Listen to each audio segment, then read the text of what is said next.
On April the 25th, 2026, Kidal fell in 48 hours. And the real reason Ibrahim Traore sent 0 soldiers is the story nobody told you. 2,500 foreign troops had been there for 3 years, contracted, armed, deployed specifically to prevent exactly this.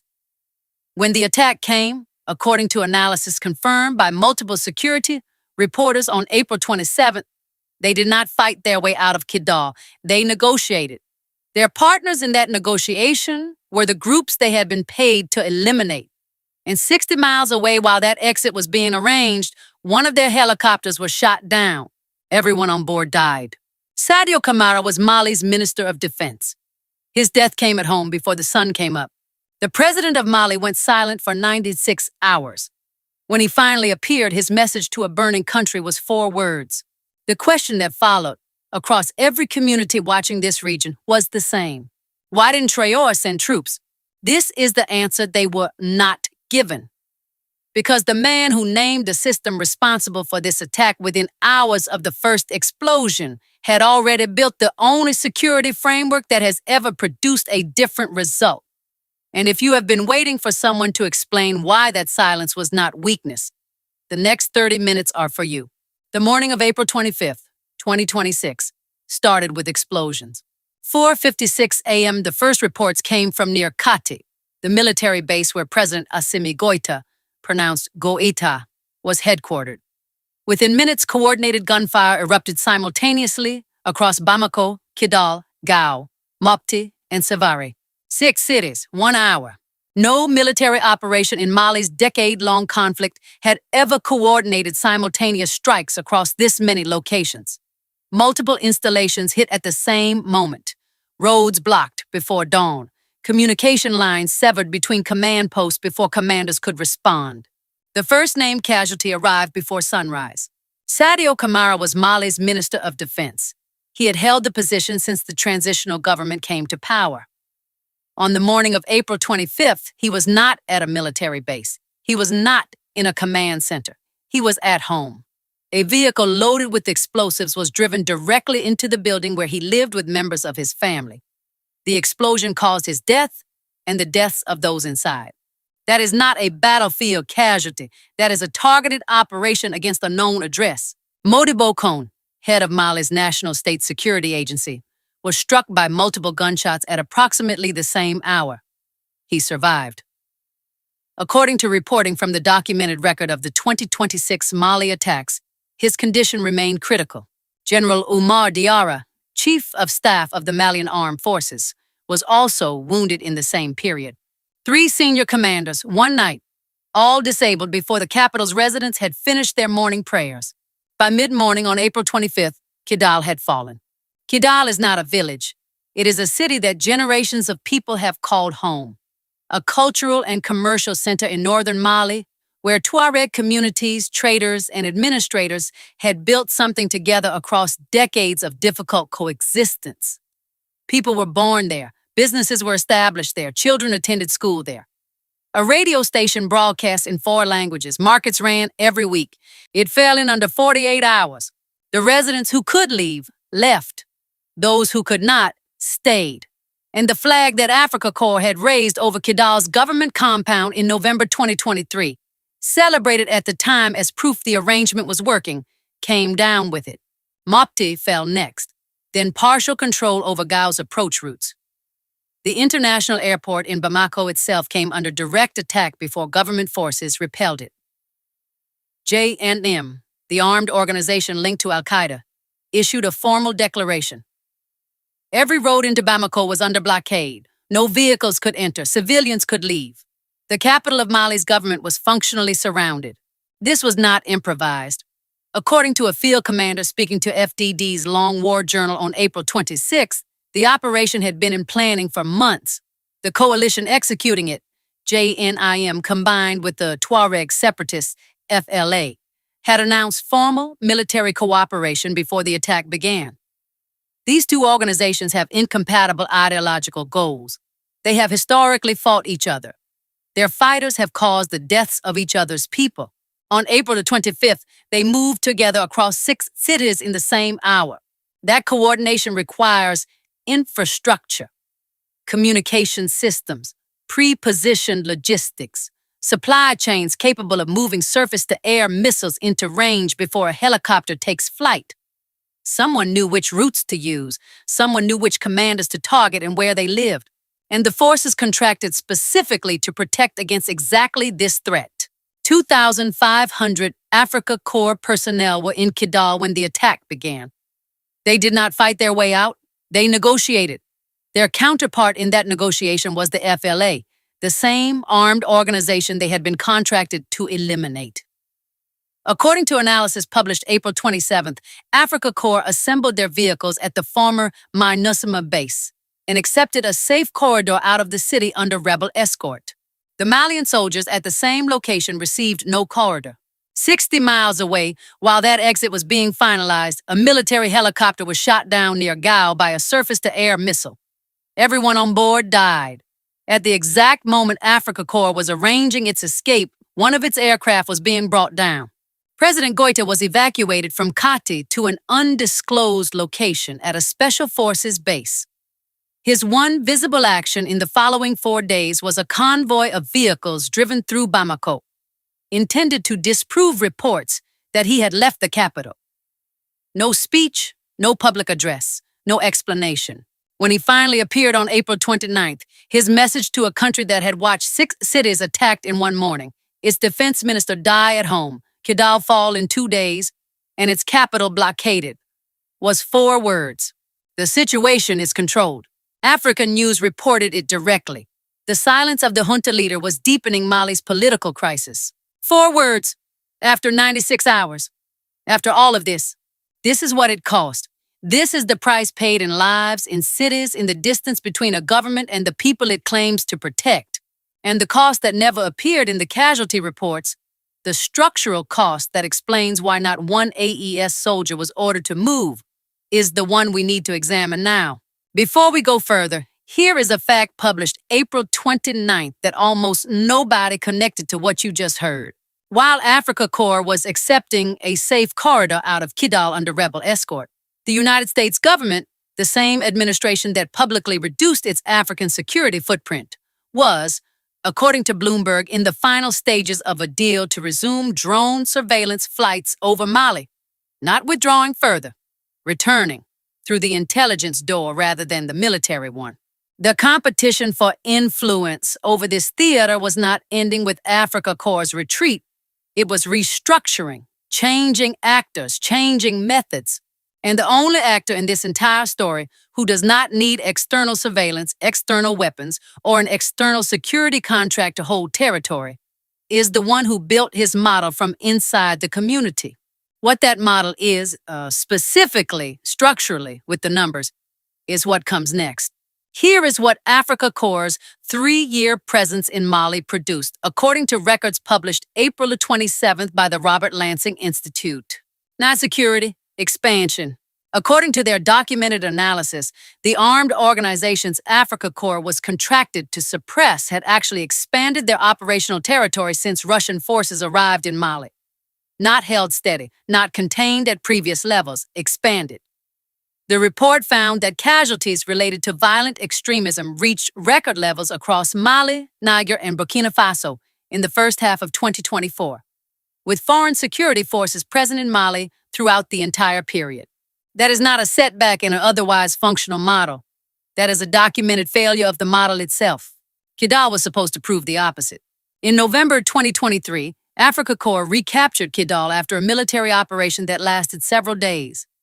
The announcement was treated as a turning point, proof that the partnership was working, proof that the arrangement, surrender of diplomatic independence, expulsion of traditional partners, reliance on contracted foreign forces, was delivering results. It took 48 hours to lose it all back.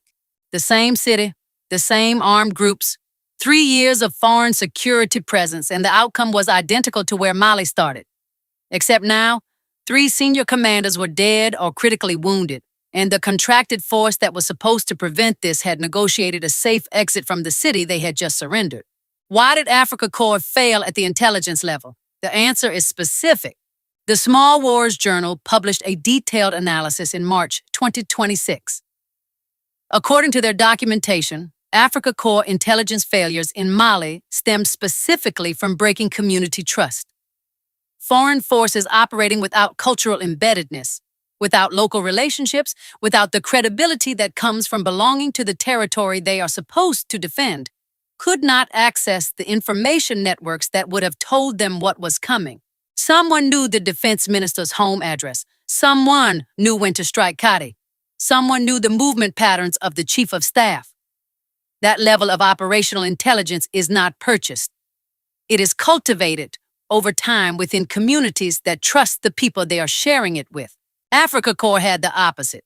They were imported. They operated transactionally. And the communities they were supposed to protect did not trust them enough to share what they knew. According to the Small Wars Journal analysis, community members in areas where Africa Corps operated reported increasing distance between local populations and the security forces supposedly protecting them. Communities stopped sharing information. Supply routes for armed groups moved through the intelligence gaps that distance created. The proxy destabilization architecture does not defeat security forces with superior weapons alone. It defeats them by isolating those forces from the populations they are supposed to protect. Africa Corps' model created that isolation as a structural outcome. Now consider what that means for the question of deployment. If Ibrahim Traore had ordered Burkina Faso troops into Mali in the days after April 25th, reinforcing the same security architecture operating under the same intelligence framework, what would those troops have faced? An intelligence environment they could not navigate, terrain they did not know at the community level. Populations who had already watched one set of foreign forces fail them, and a set of armed organizations who had demonstrated on the morning of April 25th that they had better information about Malian command structures than Mali's own intelligence services did. That is not a deployment that saves Mali.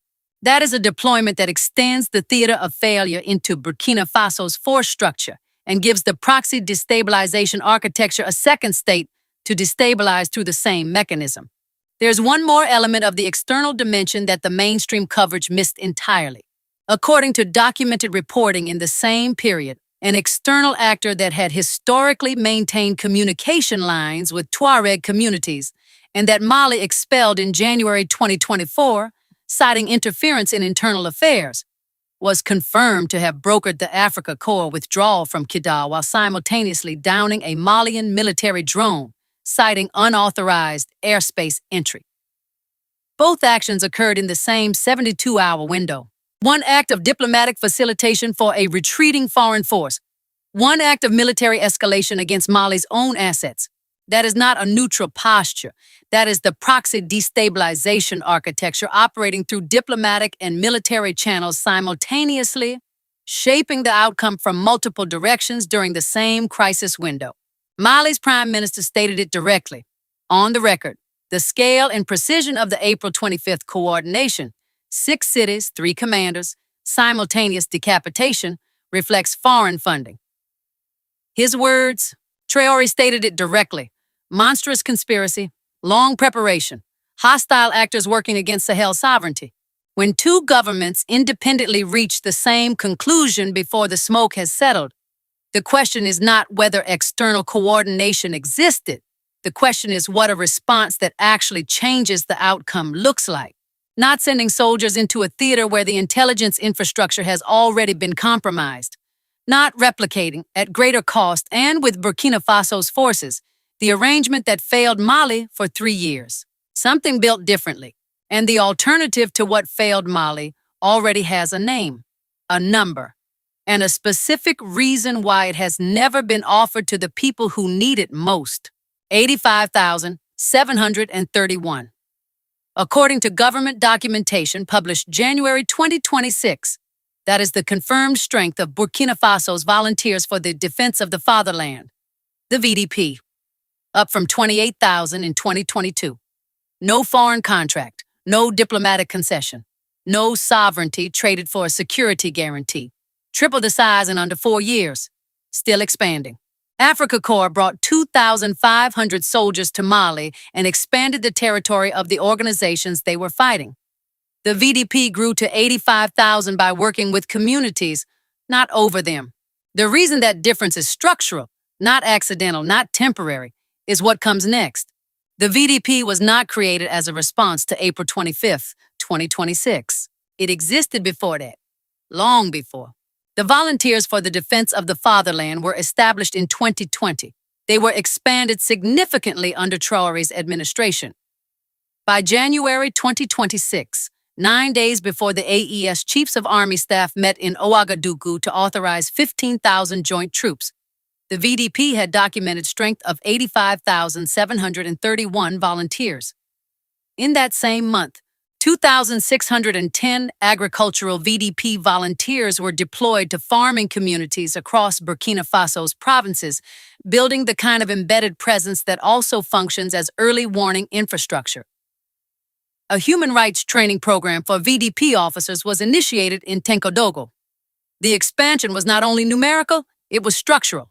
Traore did not build this in a hurry. He built it deliberately before the test came. The design principle behind the VDP is the exact opposite of what Africa Corps brought to Mali. Africa Corps is an imported model. Its personnel arrive from outside the region, without deep local language fluency across communities, without established networks of trust, without the relationships built across years of shared life in a specific territory. They operate transactionally. They are contracted. They are rewarded on an incentive structure, disconnected from the long-term security of the communities they are supposed to protect. Foreign security models share a consistent failure pattern across the continent. MINUSMA deployed 17,000 peacekeepers at peak strength and spent 9 years in Mali. Armed group territory expanded throughout that period. Operation Barkhane deployed thousands of soldiers across 8 years. Mali's security deteriorated from the beginning of that operation to its end. Africa Corps arrived after Barkhane left and produced the same result under a different flag.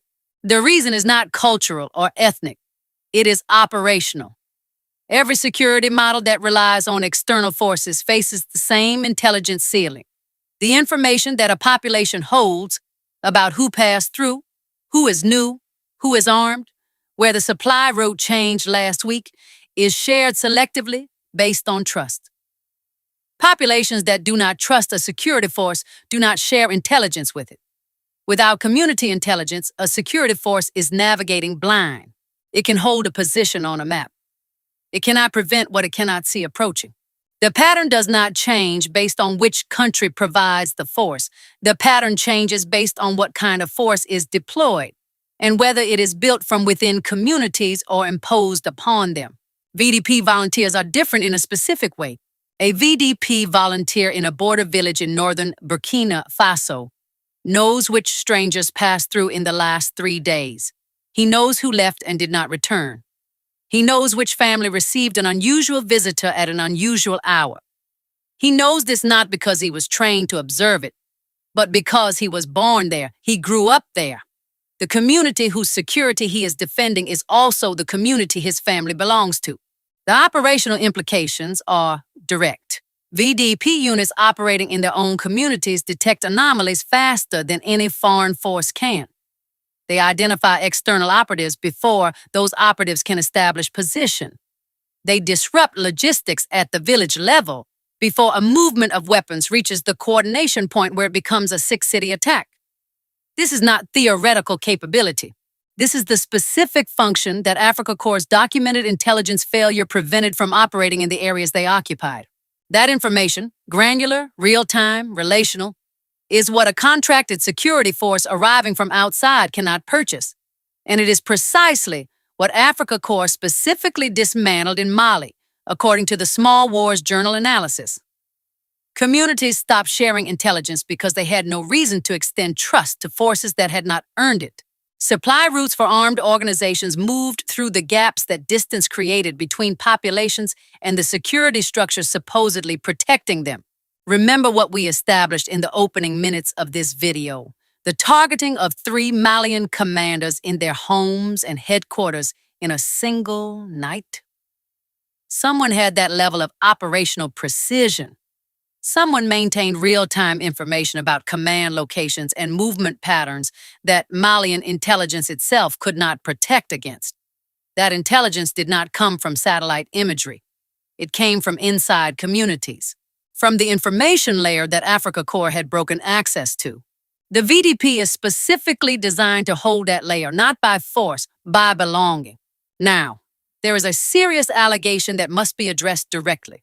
Human Rights Watch published a report in April 2026 documenting accusations of extrajudicial conduct against some VDP units, specifically allegations of violence targeting Fulani communities in certain areas. These are serious allegations that require full accountability, and they do not change the structural argument about what kind of security architecture reduces territory under armed group control. No model is above accountability. That accountability should be pursued transparently, with consequences for documented violations. A model with internal accountability failures can be corrected while preserving its structural design. A model whose structural design is itself the failure, as the MINUSMA Barkhane Africa Corps sequence has documented 3 times across 15 years, cannot be fixed by better implementation. It has to be replaced. The fact that you are still watching, that you made it this far into an analysis that does not simplify these questions, means you already understand something most 30-second coverage cannot say: that security without community consent is not protection. It is occupation. VDP at its best is built on the former. Africa Corps, by its documented results in Mali, operated as the latter. There's a data point worth carrying from the previous section into what comes next. The Small Wars Journal specifically documented that Africa Corps intelligence failure stemmed from breaking community trust. Set that against the VDP's entire operational premise, a security force whose value depends entirely on maintaining community trust.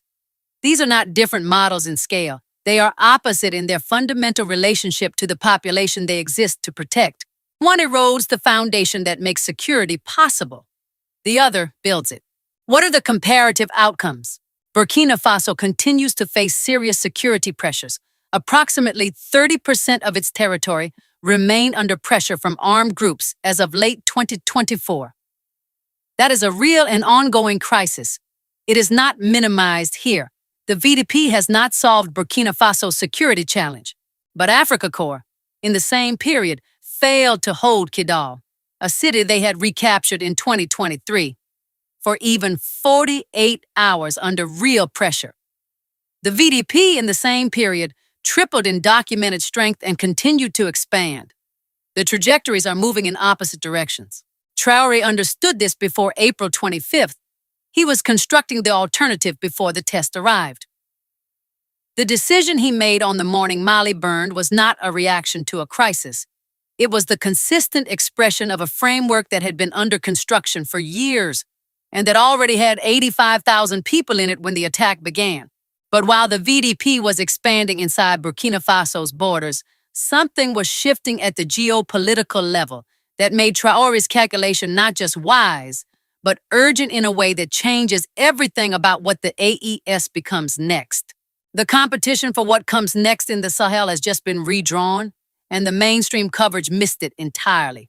According to the Africa Defense Forum published March 2026, China has surpassed Russia as the largest arms exporter to sub-Saharan Africa. Not closing the gap, surpassing. Russia's operational resources are being consumed in other theaters.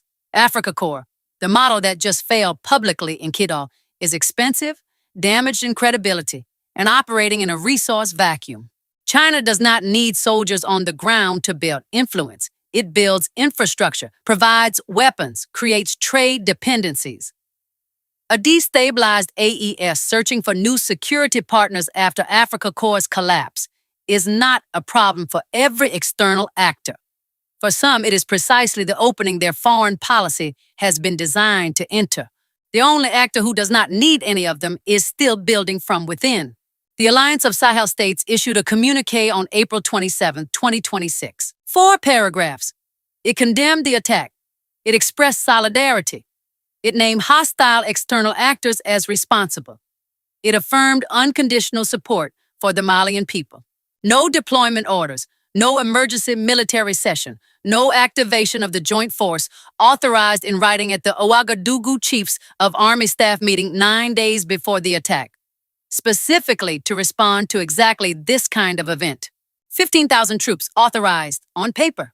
The critics who read that communique as evidence that the AES is hollow, that the alliance's commitments are rhetorical, are asking the wrong question.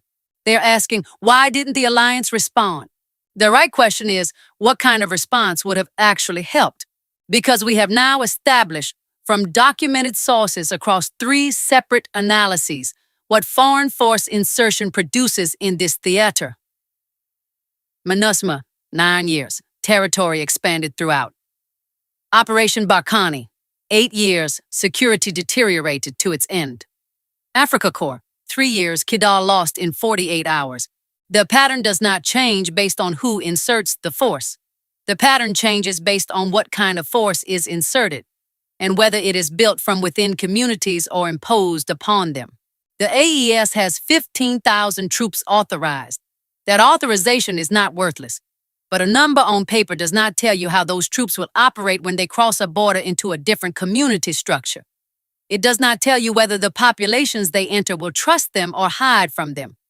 It does not tell you whether the intelligence layer those communities hold will flow toward the alliance or be withheld, as it was withheld from Africa Corps for 3 years. Remember what the Small Wars Journal established earlier in this video? The specific mechanism of intelligence failure. The community trust problem that no external force in Mali has solved by arriving from outside. 15,000 AES troops operating under the Africa Corps framework would produce Africa Corps results in a different uniform. 15,000 troops operating under a VDP-informed community-integrated architecture would produce something different.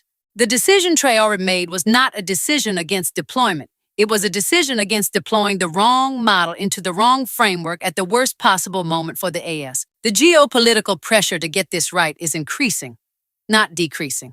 Bloomberg reported on April 29 that the United States is in the final stages of a deal to resume drone surveillance flights over Mali. The same administration that publicly reduced its African security presence is negotiating re-entry through the intelligence architecture. Not soldiers, not advisors, surveillance, data. The information layer that enables influence without ground presence and without the reputational cost of a visible military commitment. The United States' specific interest in drone surveillance access over Mali is not incidental to this analysis. Drone surveillance means real-time data on armed organization movement patterns, logistics, supply routes, and command communication over Malian territory. That data, once flowing to an external intelligence architecture, shapes the information environment that Malian decision-makers operate within. Without a signed security agreement, without a visible military presence, without any of the costs that ground deployment requires. Influence through the information layer is cheaper, more deniable, and more durable than influence through contracted forces. The question the AES has to answer is whether member states can build their own information architecture before external actors establish theirs. Once a surveillance agreement creates data dependency, the leverage it generates operates continuously and does not expire at the end of a contract. This is how external competition in the post-Africa Corps era will operate. Intelligence agreements, surveillance infrastructure, arms transfers tied to access conditions, infrastructure financing tied to political leverage. The tools change. The mechanism, create dependency, extract value, does not. China has already moved to fill the position Russia is vacating. According to the Africa Defense Forum, China surpassed Russia as the largest arms exporter to sub-Saharan Africa in 2026. That transition did not happen out of charitable interest in the continent's security. It happened because a destabilized AES, one that has just watched its primary external security arrangement collapse publicly and needs a new partner, is precisely the market that China's arms export policy has been engineered to serve. External actors do not need the AS to be stable. They need it to be dependent. What VDP-informed collective defense looks like at regional scale is not complex in theory.